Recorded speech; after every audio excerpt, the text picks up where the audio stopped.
Widowed rancher noticed the girl cooking in his kitchen was crying. What he did next changed her life. The ranch floated in quiet orbit around a pale blue gas giant, its wide platforms stretching like open hands into the dark of space. Artificial sunlight glowed softly over rows of green fields, where tall grass swayed even though there was no wind. The only sound was the low hum of machines that kept the air warm and the water flowing. Elias Marin stood at the edge of one platform, holding a mug of cooling tea. He looked out at the stars, but he did not really see them. He had done this every morning for years, standing in the same place, breathing the same air, watching the same slow turn of the planet below. Life on the ranch followed simple rules: wake up, check the systems, feed the animals, fix whatever broke during the night, eat alone, sleep, repeat. It was quiet, too quiet sometimes, but Elias had learned to live with that. The ranch had once been full of laughter. His partner, Mara, had loved this place. She said the stars felt closer here, like they were leaning in to listen. When she was gone, the ranch felt too big for one person. Every room held echoes that never quite faded. Elias turned back inside, letting the door slide shut behind him. The main hallway lights turned on as he walked, sensing his movement. The walls were plain, clean, and strong, built for long years of use. Everything had its place, and everything stayed where it was. That was why the sound made him stop. It was soft, a clink of metal, then a low, shaky breath. Elias froze. No one came out here. The nearest neighbor lived 3 hours away by shuttle. The ranch was far from any main travel path. Visitors were rare, and he always knew when someone was coming. He set his mug down slowly on a shelf and listened. There it was again. A quiet sniff, the sound of something being moved on a counter. His heart beat faster, not with fear, but with surprise. He reached for the small, light tool on his belt, more out of habit than need, and walked toward the kitchen. The door slid open. The kitchen lights were on. Someone stood at the main cooking station. She was small, shorter than Elias by a full head. Her skin shimmered faintly, like soft light underwater. Thin lines of gentle blue and green glowed along her arms and face, pulsing slowly like a calm heartbeat. She wore a loose, silver-gray fabric that looked more like woven mist than cloth. In front of her, a pan sat on the heat plate.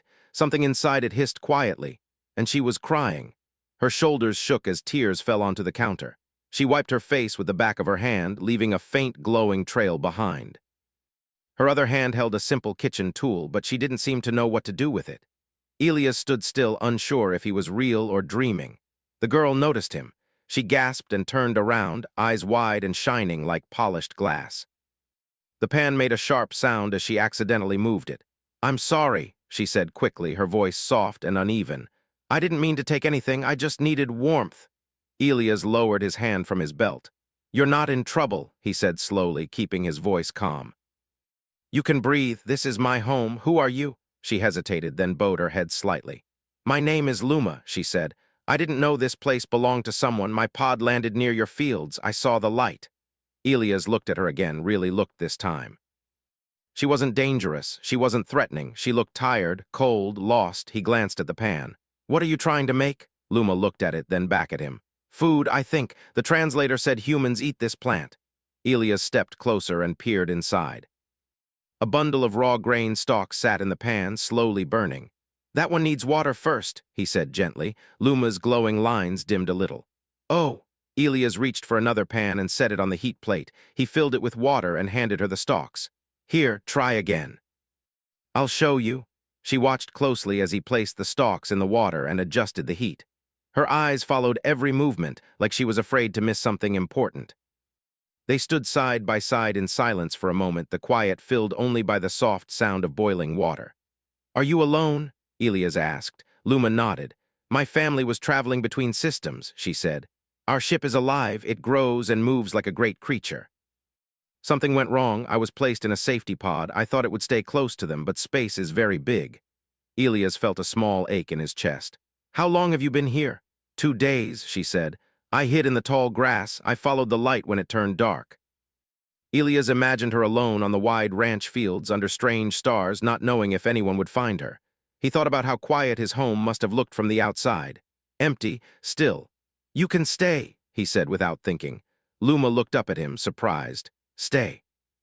"Yes," Elias said, "at least until we figure out how to reach your family." Her glowing lines brightened just a little. "Thank you," she said softly.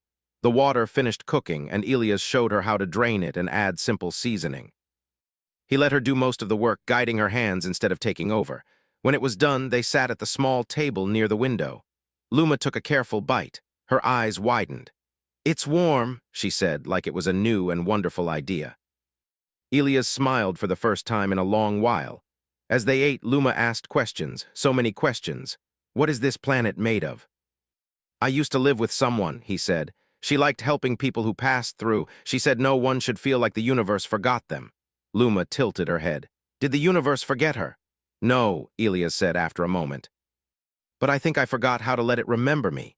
Luma didn't fully understand, but she nodded anyway. After they finished eating, Elias showed her the ranch. The wide fields where soft-footed animals grazed under glowing sky panels. The control room that watched over air, water, and light. The small garden where he still grew the flowers Myra had planted long ago. Luma touched one gently. "You keep things alive," she said. "So do you," Elias replied. "You're still here." They returned to the main room, and Elias opened an old communication console. The screen flickered to life. "If your family is searching," he said, "we can try to send a signal." Luma stepped closer. "My people believe humans are very powerful." Elias raised an eyebrow. "Powerful? Yes," she said. "Not with weapons or ships, but with connection. You build bridges where others only build paths." Elias wasn't sure what to say to that. He began adjusting the signal range, opening the broadcast to nearby space. A soft tone filled the room as the message went out, simple and clear. "This is Elias Marin of the Outer Ranch Station. We have a traveler here who needs to be found." The signal echoed into the dark. They waited. Outside, the gas giant slowly turned, its clouds moving like painted waves. Inside, two very different beings sat at the same table, sharing the same quiet. After a while, a small light blinked on the console. Luma gasped. "That's them." But before the signal could lock, another light appeared, and then another. Elias frowned. "That's strange." Luma's glow dimmed. "Others are listening." Elias leaned back in his chair, looking at the growing list of signals. The universe had heard them. Whatever came next, he knew one thing. The ranch was no longer a quiet, forgotten place. The signal lights on the console blinked slowly, like quiet stars waking up one by one. Elias leaned forward, studying the screen. The first return signal was weak but clear. The others were stronger, more structured, like they came from large and powerful systems. Luma stood beside him, her glowing lines faint but steady. She wrapped her arms around herself, not from cold, but from the weight of what those lights meant. "My family will find me," she said, "but when others hear a lost voice, they listen too."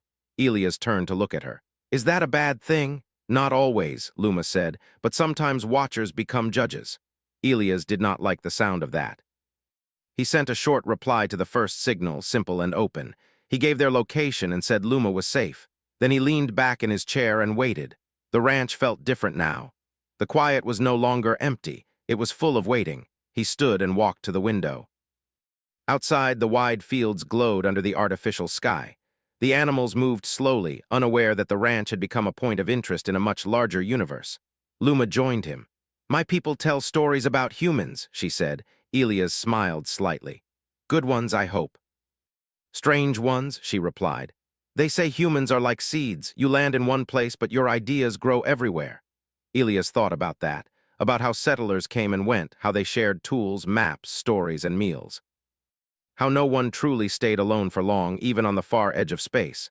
"Maybe," he said, "we just don't like to see empty spaces." Luma looked at the fields again. "Neither do I." Hours passed.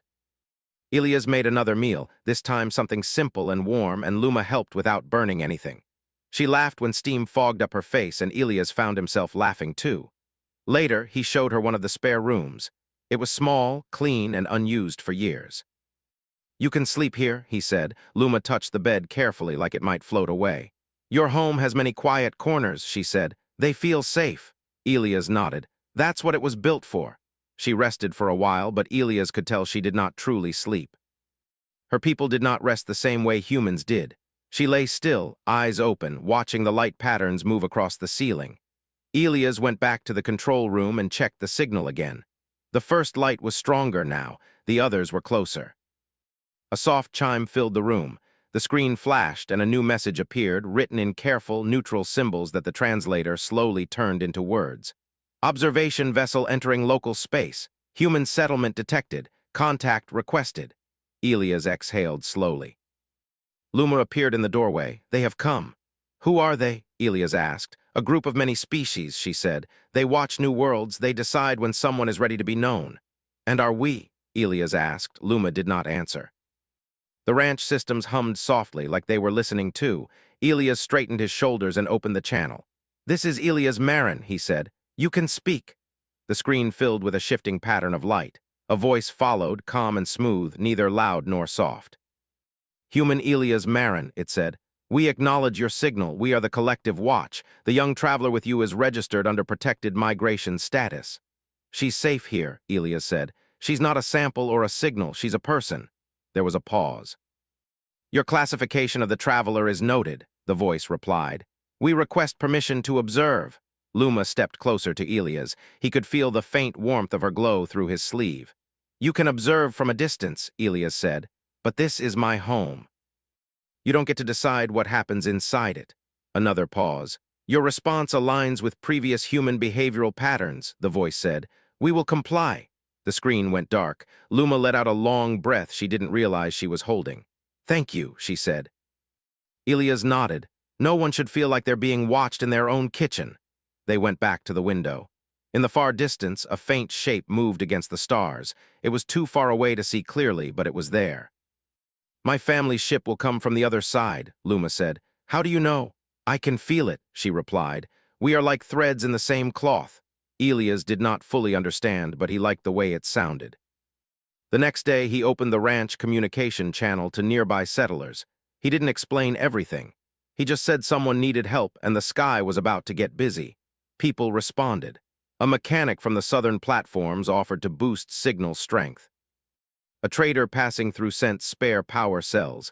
A teacher from a small learning station asked if Luma wanted to see a human star map. Luma watched it all in wonder. They don't know me, she said. They don't have to, Elias replied. They just know someone asked. Soon small ships appeared near the ranch, keeping a respectful distance. Lights blinked in greeting. Messages came in simple and kind. Welcome, traveler. She stood in the center of the main platform, looking up at the sky full of moving lights. My people travel to survive, she said. Yours travel to connect. Elias shrugged. Maybe both. That night, the stars looked closer than ever. The first sign of Luma's family came as a deep, soft vibration through the station. Not a sound, but a feeling like the air itself was waking up. The sky darkened slightly, and something large and graceful moved into view. It did not look like a ship made of metal. It looked like a living curve of light and shadow, covered in slow, glowing patterns that shifted like breathing skin. Luma gasped and ran to the edge of the platform. They found me. The ranch communication system lit up with messages from the collective watch, from settlers, from distant stations. All of them were watching now. The living ship slowed as it approached, stopping far enough away to show respect. A soft beam of light reached out, not touching, just greeting.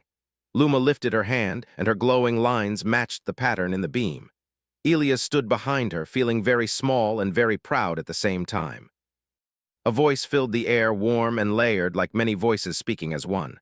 Luma, it said, you are home. Luma turned to Elias. I don't want to forget this place, she said. You don't have to, Elias replied. Home isn't one spot in the universe. It's the places that stay with you. She nodded and stepped forward. But before she could leave, another beam of light appeared. This one came from the distant shape of the collective watch vessel. A new message filled the screen. Interaction between human and protected species has exceeded observation limits, it said. We request formal evaluation of this connection. Elias frowned.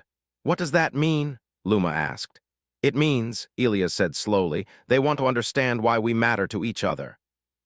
Luma looked back at her family's ship, then at the ranch, then at Elias. I hope they learn, she said. Elias placed a hand on her shoulder. So do I. The sky above the ranch was no longer empty. It was full of eyes, lights, and questions. But in the middle of it all, a widowed rancher and a lost girl stood together, sharing the same small piece of ground, proving that sometimes the most powerful signal in the universe is simply someone saying, you can stay. The ranch did not sleep that night. Lights from distant ships drifted slowly across the wide sky like careful stars that had chosen to move instead of stay still. The artificial sun dimmed into a soft blue glow, but the air was full of quiet energy, like the universe itself was holding its breath. Elias sat at the long table in the main room, watching the communication screen. Messages still came in from nearby settlers and travelers. Some asked if everything was all right. Others simply sent greetings or short notes of support. Luma stood near the window, looking back and forth between her family's living ship and the ranch. Her glowing lines pulsed slowly like a steady heart. "They are waiting for me," she said. Elias nodded. "And the others are waiting for us." The collective watch vessel stayed far away, a dark shape against the stars. It did not move closer, it did not leave, it simply stayed. Elias stood up. "We should answer them." Luma turned. "What will you say?" "I don't know yet," Elias replied. "But I think I should say it as myself, not as a rancher or a human or anything else, just me." He walked to the console and opened the channel. "This is Elias Marin," he said. "You asked to understand the connection between me and Luma. You can observe, you can listen. But you cannot decide what this means for us." The response came quickly. "We do not seek control," the voice said. "We seek knowledge. Humanity's patterns of emotional bonding with non-native species are rare in the observed galaxy." Elias leaned back in his chair. "Maybe you're just not looking in the right places." Luma stepped forward. "My people teach that connection is something you grow, not something you measure." There was a long pause. "Your statements will be recorded," the voice replied. The channel closed. Elias let out a slow breath. "Well, that went about as well as it could." Luma smiled faintly. The next morning, the ranch became busier than it had been in years. Small ships landed on the outer platforms, careful not to disturb the fields or animals. People stepped out in work clothes, travel gear, and simple uniforms. They brought tools, food, and open hands. A group of engineers helped Elias boost the communication tower so Luma's family could maintain a steady link without draining their living ship. A teacher brought a portable star map and spread it out on the table, showing Luma how humans marked the sky. A young pilot showed her how to fold paper into simple flying shapes, something Luma found so strange and wonderful that she laughed every time one drifted down to the floor. Elias watched it all from the doorway, feeling something warm grow inside his chest. The ranch no longer felt empty. The collective watch vessel observed quietly. Its sensors followed every movement, every shared meal, every small moment of kindness.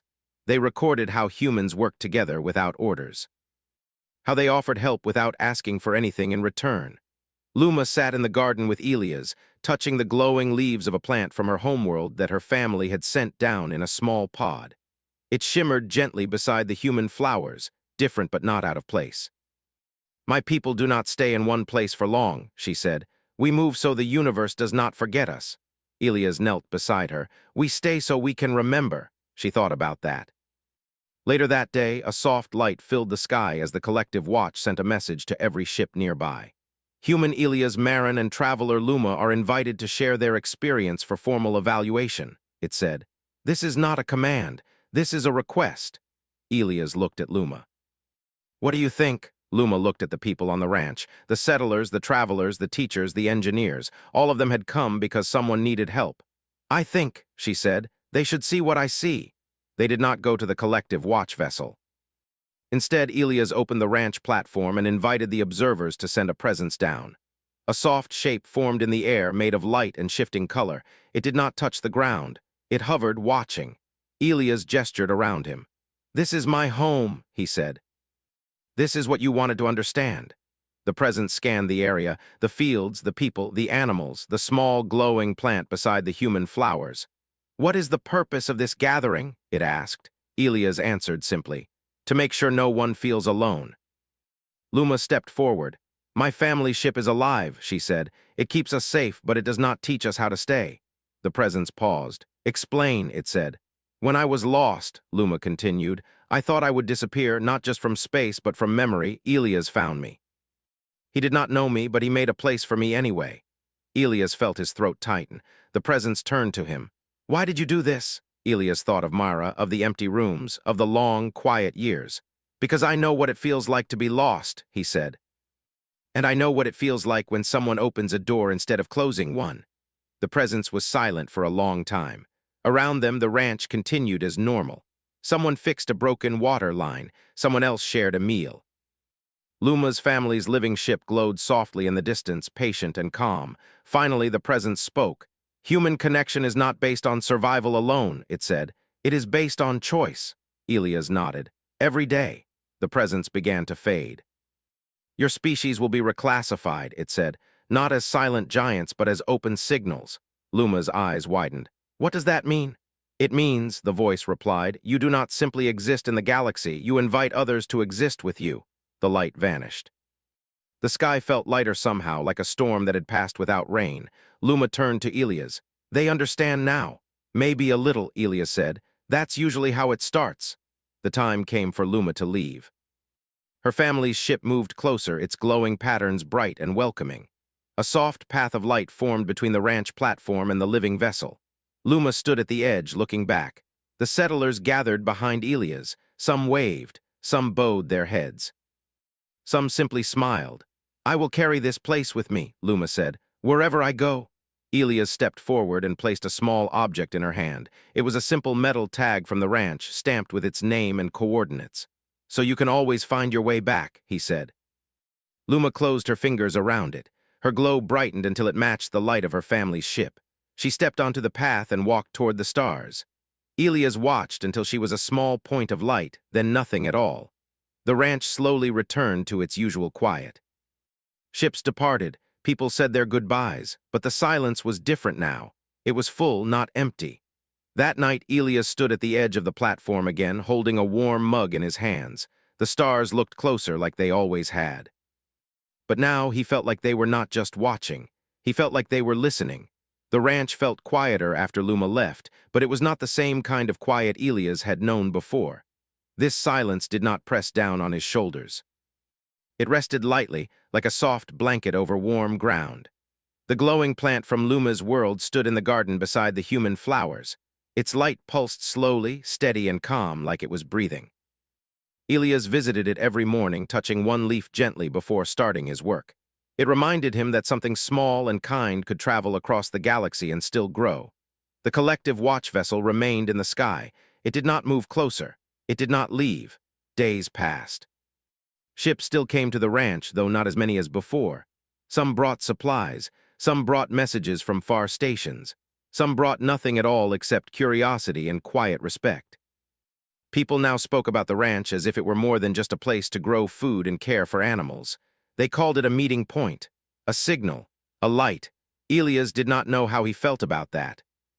One afternoon, as he repaired a water line near the fields, a soft sound filled the air. It was not a voice. It was not a signal tone. It was something in between, like the echo of a distant bell. He looked up. A shape of light formed near the edge of the main platform. The presence from the collective watch returned, larger and clearer than before. Elias wiped his hands on his jacket and walked toward it. You're back, he said. Yes, the presence replied. We have completed our initial review, but we have more questions. Elias crossed his arms. I had a feeling you would. The presence shifted, its colors moving like slow waves. Human Elias Marin, it said, your actions have influenced multiple species, trade routes have shifted, communication patterns have changed. New settlements are forming near your ranch, Elias blinked, because a girl cooked in my kitchen. Because you chose to care, the presence replied. This behavior is not common in early expansion species. Elias thought about that. About all the small things humans did without thinking, sharing food, fixing broken machines, giving directions, offering a place to rest. We're not trying to change the galaxy, he said. We're just trying to get through the day without leaving someone behind. The presence was silent for a moment. We wish to observe further, it said. Not from a distance, we wish to participate. Elias raised an eyebrow. Participate how? We wish to experience daily human life, the presence replied. Not as watchers, as guests. Elias almost laughed. You want to stay at my ranch? Yes, the presence said simply. Elias looked out at the fields, at the animals, at the garden, at the quiet place that had somehow become a center of attention for the stars. Then you follow the same rule as everyone else, he said. You help. The presence shifted. Define help.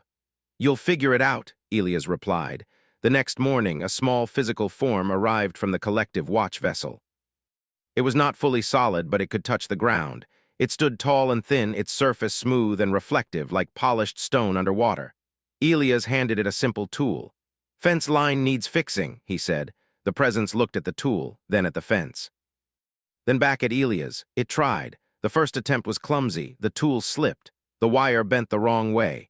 Elias watched, then stepped in, showing how to twist and pull. The presence copied his movements carefully. By the end of the morning, the fence stood straight again. "I have completed the task," the presence said. Elias nodded. "You've helped." Word spread quickly. A member of the collective watch working on a human ranch was something no one had expected. Travelers came just to see it. Some brought food, some brought stories. Some brought questions they didn't even know how to ask. The presence listened to all of them. A child from a nearby station asked, "Do you have a home?" The presence paused. "We have many." The child nodded. "That sounds lonely." The presence did not answer right away. Elias noticed small changes over the days. The presence began to spend more time in the garden. It watched the glowing plant from Luma's world and the human flowers grow side by side. One evening, as the artificial sun dimmed, Elias found the presence sitting on the edge of the platform, looking at the stars. "You don't have to stand," Elias said. "You can sit." The presence considered this, then lowered itself carefully. "This position is comfortable," it said. "Yeah," Elias replied. "We like it too." The presence turned its reflective surface toward him. "Why do humans place value on comfort?" Elias thought for a moment. "Because the universe is big and cold.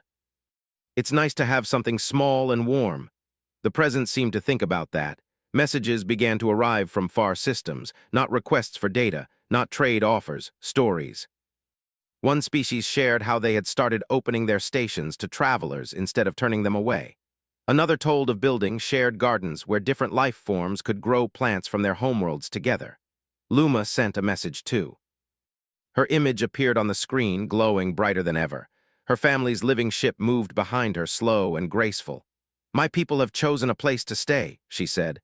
"Just for a while, we want to learn what it means." Elias smiled. "I think you're already learning." The presence watched the message quietly. Later it spoke. "Human Elias Marin," it said. "Your species creates change without command, influence without force. This challenges our understanding of development." Elias leaned against the railing. "We don't really plan it. We just keep the door open and see who walks in." The presence looked at the ranch, at the people who now came and went like a gentle tide. "Perhaps," it said, "this is a form of guidance we have not considered." One morning, a large gathering formed near the ranch. Ships from many species arrived, not in lines or formations, but scattered like they had come on their own, not because they were told to. The collective watch vessel moved closer, not in a position of authority, but in something that looked almost like curiosity. Elias stood at the center of the platform, unsure why everyone had come. The presence stepped forward. "We have made a decision," it announced. "This location will be recognized as a neutral meeting ground, a place of shared presence. No species will claim it.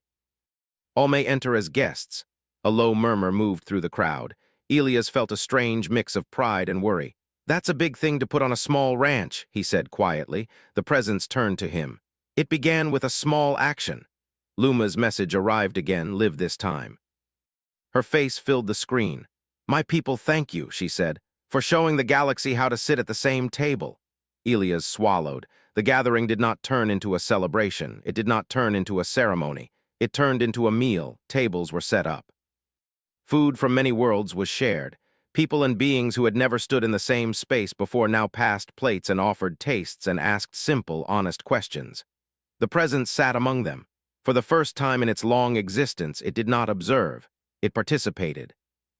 As the artificial sun set and the real stars shone through, Elias stepped back and watched it all. The ranch, the garden, the glowing plant, the many shapes and colors and voices sharing one small piece of space. He felt Mara's memory close, not as a shadow, but as a quiet smile. The universe had not forgotten this place, and this place had not forgotten the universe. Above them, the stars burned bright and steady, not as distant lights. The ranch no longer felt like the edge of the galaxy. It felt like the middle of it. Days turned into weeks, and weeks into quiet seasons marked not by weather, but by the kinds of ships that arrived. Some came from close systems, small and familiar.